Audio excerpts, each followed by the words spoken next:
here at the Rockville Sportsplex on a Sunday. As you can see, a very tired, fatigued Jason Sticka here. Already had taped 3 games out there so far, played a couple. Boy, I'm exhausted as well too.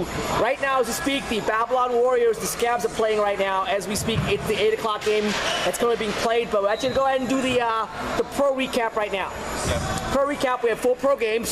Starting on the first game of the day, which was actually a stunner and a doozy. It was not taped, but it was a great game. Puck Buddies and Puck University on paper just looked like a blowout. That's not what happened. What happened, Jason Sticka?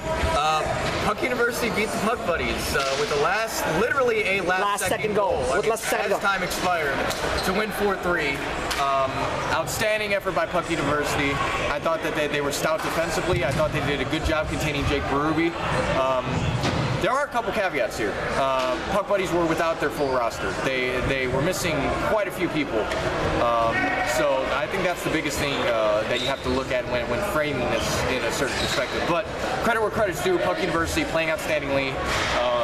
And coming away with the win. I thought the game would have ended up tied, but that literally last second as time expired goal puts Puck U on top to upset the Puck Buddies and ends their 15, 16, 25 game winning streak, whatever it is. Absolutely. You were right. Caveat. A couple of depth players were not there for Puck Buddies. They only had like 3 reserves, if I recall correctly, out there. Some key reserves. So Jake Berube was there. Yeah. Ryan Kelly was there. Peter Doe was there. Ben Ryder was there. So they each had a goal, I think. Yeah, he did. And Sean Rado was there. So had goals. Their main staple was there, but their depth players like Sarab wasn't there. Brad Patton was there, so that did hurt them. I was surprised this game, to be honest with you, as the consultant to Puck University after getting blown out against Ducks. It just shows you on any given Sunday, the team plays their game, how it happens. I thought they actually forechecked pretty well. Yeah. The fatigue factor, you're right, the fatigue factor was a big factor period out there.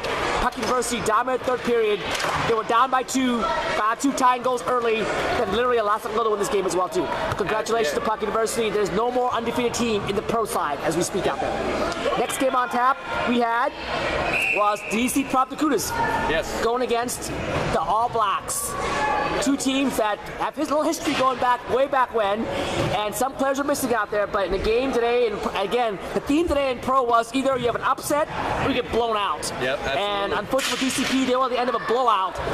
Pretty bad. Was it 12-0 or 12-1? I think it was 12-0, was it not? I think it was 12-0, yeah. 12-0 blowout, and what, unfortunately, it's a record you don't want to be associated with, but futility of shots on goal. No shots on goal for DCP the first period. They end up with 3 shots on goal for the entire game. Yep. Outshot 42-3 at the All Blacks, rolling on all centers. Could this be the team, the All Blacks are playing well now, 2 or 3 games in a row? This be the team that's going to maybe make a run at Puck Buddies, do you think? I think so. I mean, they always seem to meet each other in the playoffs, and they always seem to play hard. So definitely the results showing today that the All Blacks are one of those elite teams. Not only did they limit DCP shots on goal, but they themselves shot on net 43 times.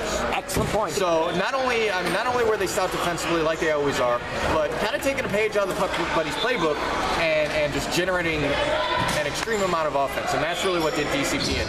I think DCP was missing a couple players too. They were. The normal goal was there. Todd Bascom was subbing in goal for DCP. He hasn't played in about 6 weeks, so I think there's a little rust involved.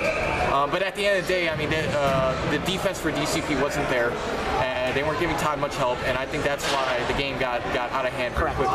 Correct. Agreed. And unfortunately, it's one of the worst. It's if you have a videotape on total domination, this is a total domination game for the All Blacks. Shots on goal, goals, everything you talk about, they had them going as well too. Yep.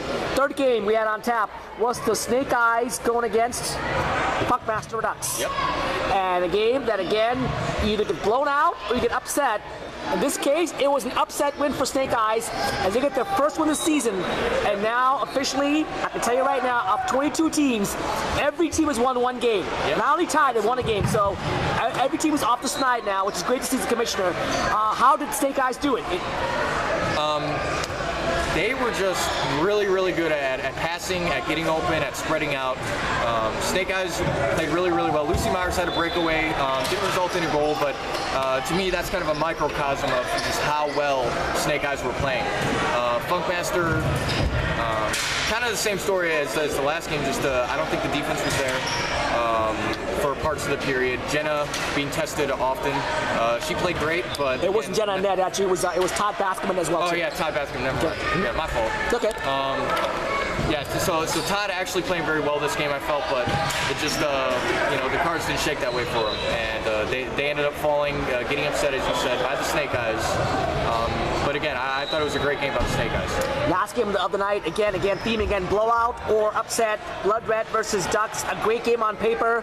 Didn't turn out that way. It was a blowout. I think it was 10-1, if I recall correctly, 10-1, 11-1 in favor of Ducks, who had the full roster here, plus. And you have to wonder, if the Ducks full roster show up, if the All Blacks full roster show up, if the Puck Buddies full roster show up, which is the better team? Because I think these two teams, Ducks and Puck and the All Blacks, are the ones that can actually give Puck Buddies all they can handle out there. You saw that the last two games when Ducks blew out Puck University, and here the Ducks blew out Blood Red. Your thoughts on this game about what happened here?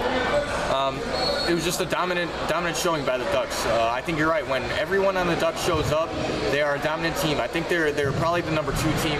I agree. Maybe 2A, because I think All Blacks are right there with them. I mean, to me, you could flip a coin and, the All Blacks had beat them earlier, but that's because they didn't have a full roster. I'm going to put the Ducks ahead of them. They have more firepower than the All, in my opinion. So I would put the Ducks 2 and the All Blacks 3. I mean, they definitely dominated today. And, exactly. And the return of Chris Callender, we mentioned it before, I think is huge for the Ducks. Absolutely. It's definitely playing a part. He doesn't always get goals, he doesn't, but his ability to pass it to his other teammates when they're able to spread out, they do a very good job at utilizing the space that they're given. And, again, you got players on the team like Luke Taylor, which is the sick backhand, and he's got speed on his own. I think speed is the main thing for the Ducks. They have the speed, and they also have stout defense. That's Tracy, the key. I think so as well, too. Again, the speed was difference maker. I thought Blood Red played well, actually, to be honest with you, but the speed was just overwhelming for Blood Red as they were beaten on the speed and wide side. A lot of 2-on-1, 3-on-1s, and slot shots well, too. Ducks now win, and you know what? A quick question here. 2 quick questions on the pro side before we end the pro section here. Number 1.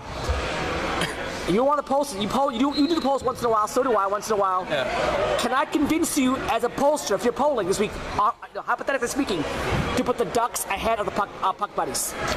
Would you be tempted? Because you see how good they play with their full roster. For this week, would you be tempted? I'd be tempted. I would. I think Puck Buddies at the end of the day are still number 1. But if we're going on just this week's performance, Puck Buddies lost. Ducks dominated in their win. So I think a case can be made. If I'm doing it, I don't know if I'm doing it this week. We have no who's doing it until we actually do it out there. Exactly. So. But if I'm the one doing it, I still rank Puck Buddies number 1 overall. I would agree with you. The Ducks are right on their heels. I agree with you. I'll probably put Puck Buddies number 1 as well too. But I wouldn't argue anybody else putting Ducks. I can understand why they put Ducks on number 1 as well too. Yeah, I understand. I think the All Blacks would be 3 right now, even though they're playing very, very well. One last question about the pro out there. Is this parity? You have one team, Funkmasters, who actually beat Puck University. Puck University beat the All Blacks. The All Blacks killed the Ducks, but then Ducks, it's like everybody take turns beating each other. There's no rhyme and reason. Is this parity in the pro side, do you think? I think it's any given Sunday. Anybody, and with the roster. Anybody can win. With the roster, with their place. Yeah, again, there are some caveats. If your team has a full roster. Exactly. Has your team had a full roster enough to where you develop that chemistry? If you haven't played together over a span of several seasons, there are a lot of factors that go in. How does your team adjust? We mentioned Puck University getting blown out, I think last week it was. Yes. And then turning it around, making the necessary adjustments, and then ended up beating Puck Buddies. So it's not just enough for teams to be like, all right, well, whatever, whoever shows up, we'll roll with what we got. And part of that onus is on the captains to say, hey guys, this is where we need to improve. This is what we need to do. Here's how we do it. And then you got to go out as a team and implement that. Absolutely. Especially in the pro side more than any other side. You really need to make adjustments week to week. Because as you mentioned, if you don't make those adjustments, you are on the risk of getting blown out. How often do you see Sean Ryan give up 4 goals? I think he's only done once in his career. That's eye-opener as well, too. Congratulations to all the teams out there. Great pro division as well, too. Should be a great fun pro playoffs in that regards out there. Absolutely. We'll be back with the X Division wrap-up here shortly at the Rockville Sportsplex.